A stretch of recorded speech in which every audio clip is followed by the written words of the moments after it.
Hey everybody, Joel at Up North Aquatics. Thanks for stopping by. If you saw the title of this video, it's not clickbait. There are no more filters running in the fish room, except one exception. This is something I've planned for a while. It's something that I actually did a week ago, right after our last update, but I didn't tell you then because I wanted to avoid the oh, that's not gonna work comments, and just skip straight to like a week into it where I can show that it does work situationally for me.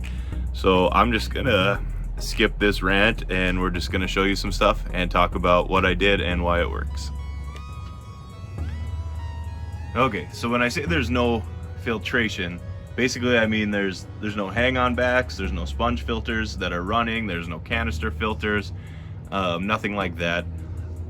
Basically what I'm doing and having some success with here is just kind of letting the environment be the filter, letting nature kind of do its thing. I have taken inspiration with that from a popular YouTube channel. If you know, you know, but I do share a lot of the same passions of just letting nature be nature and just kind of enjoying that. So there is plenty of filtration that nature can offer. For one, these tanks have been cycled for years. If you don't know what the nitrogen cycle is or cycling a tank is, I suggest you YouTube that and come on back or Google it. But basically cycling the tank is growing the is establishing the right bacteria colonies in the tank, which traditionally would be in your filter, to convert fish waste, ammonia, into nitrite and then nitrate, because ammonia and nitrite are toxic to fish, but nitrate is not toxic in small levels, which is why you can change your water to get the nitrate out, but none of that happens without having the good bacteria. Normally that good bacteria would be housed in your filter. But what a lot of people don't know is over time, it also does a really good job of growing in deep sand beds, logs, on top of plants, on top of glass, in moss, and literally on any surface in the tank you will grow that. Especially if you're the situation I'm in, running sponge filters. Because to be honest with you, I never cleaned those things. I have so many projects going on. I never rinse my sponge filters out, and eventually it gets to the point where all of the holes in the sponge get full and you're not even really pulling any water through the sponge anymore. All you're doing is, with the air bubbles coming out of the sponge, you're causing a flow in the tank, just a little bit of water movement. That water movement forces the water to go through your substrate and across surfaces and through plants, and basically the beneficial bacteria in those places takes over as that filter. That would be the biological filter, and that's really all you need to keep fish alive in terms of filtration. There are two other types, being mechanical and chemical. Chemical, those are like water polishers or filter carbon, things that pull medicine out of the water, things that polish, again, clarity, clear up the water, make it look nice, which there's definitely a place for that, as well as the other type being mechanical, which is like sucking up poop and uneaten food and getting it trapped, and there's also definitely a place for that. But in my fish room, it's a working fish room. These aren't meant to look pretty. These tanks are meant to produce, and so I don't need the mechanical and chemical anyway. So I can rely on my bacteria in my substrate and on my surfaces to do the most beneficial filtration process, which is the biological. So now that we've covered that my substrate and my surfaces are my filtration, I guess the only other thing that I was going to be worried about, which is basically what I'm testing, is water flow and oxygenation. Generally in most aquariums you're relying on the surface moving excuse me, to exchange the, excuse me, got the hiccups, to get the carbon dioxide out of the water and to get oxygen back into the water. That's normally what you'd be relying on the water flow for, which you would get from your sponge filter, your hang-on back, any filter that's moving water.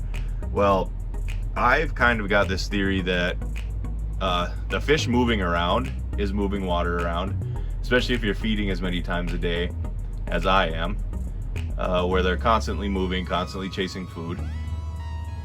And this is where the live plants come in. So the plants in the water are chewing up that carbon dioxide and using the fish waste and the light I provide them to turn that into oxygen. And I can give you an example of that right here. These bubbles on this hornwort right here is purling. That's the plant producing oxygen and releasing it into the water.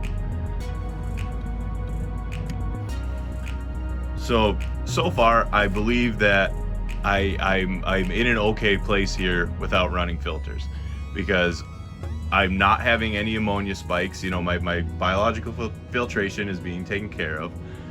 Chemical filtration I never use. Mechanical filtration I don't really use either. I will go in if it is horrible and there's a lot of big waste. I will go in and just suck it out by hand with a siphon, but I don't really need it. I'm growing a lot of fry in here, a lot of shrimp and stuff like that, and they actually like a lot of that gunk on the bottom of the tank, as well as my snails. So I have no need for the mechanical filtration or chemical. My biological is covered, as well as getting oxygen into the water. Now, there are times where this is just not going to work. If you are into fish that require a high flow, this isn't going to work. You're not going to get high flow. You're going to have to add a wave maker, a pump, or something like that. And if you have tanks with big fish, big appetites, a lot of waste, that's not going to work for you either.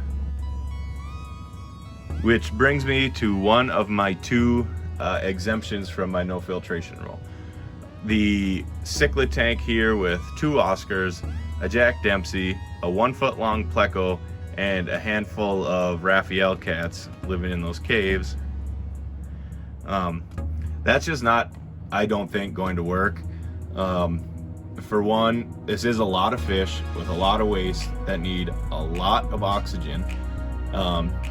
So the waste needs some of this flow from all these bubbling sponge filters in here. And don't mind the cloudiness. I just changed the water and then fed them because I wasn't thinking. So they that's where the cloudiness comes from. It's just stuff being stirred up. So the bubbles on these sponge filters are covering my flow and my biological filtration, just giving me help with all that. And then when it comes to oxygenation, I have to have the surface moving where those bubbles from those filters are coming up, because these guys are so destructive that they don't let any live plants grow really. They've let duckweed carpet the surface, and a few little strands of hornwort here and there survive, but it doesn't explode like it does in the tanks where it's pulling that carbon dioxide and that waste out of the water for you and being a filter for you. I'm just not getting enough plant growth to be comfortable relying on the plants and the substrate to filter this tank. My other exception would be the axolotl tank up there upstairs, because axolotls need super high oxygen in their water, more so than most fish do. So those two I have running just off of bubblers, this one in the axolotl tank. Everything else in here I've been able to get away with. And the thing that led me to kind of make this decision altogether was my 5-gallon buckets, which I will show you. I'm trying to be super cinematic here. These 5-gallon buckets, because when I'm wanting to spawn fish and breed fish and keep all the babies, I'm throwing them in a 5-gallon bucket with no filter, and they're still happy enough after being in there for days even to spawn and have babies. And I still have, which is going to be almost impossible to see, but a ton of tiny little babies all over the surface of this bucket. So and I will grow them out to a pretty normal size where I could catch them with a net before I even move them out of this bucket with just little water changes. And there's not even really anything in here as far as beneficial bacteria, just a couple of plants. So there it is for this week's not clickbait video. Yeah, I mean, unplugging the filters, I mean, obviously it's going to save me money and whatnot, but it hasn't really changed anything other than in the tanks that obviously need a filter. I'm still getting breeding, my fry are still growing like crazy, and I'm not having any issues, just letting nature, being the substrate, the bacteria in the substrate, and the plants take over has given me no problem.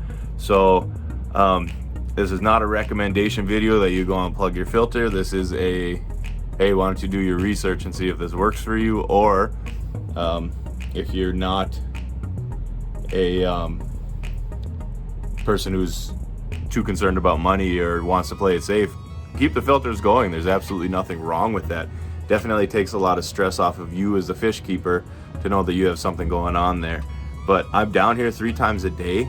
I have a fail-safe in place by means of that air pump still being hooked up there. So every time I'm down here, I check on everybody, and if there's ever a sign anything's going wrong, all I have to do is plug it back in, and all my filters turn right back on, and we'll be right back to where we started. Yeah, I guess that's it for this one, guys. Just kind of a new direction. I'm giving it a shot, and of course I'll take you along with me. If this is something you like, please subscribe. That would it means a lot to me. Leave a comment, call me dumb if you think I'm dumb. Share your experiences. I don't know, let's talk about stuff. Let's talk about fish stuff. But anyway, as always, thanks for stopping by.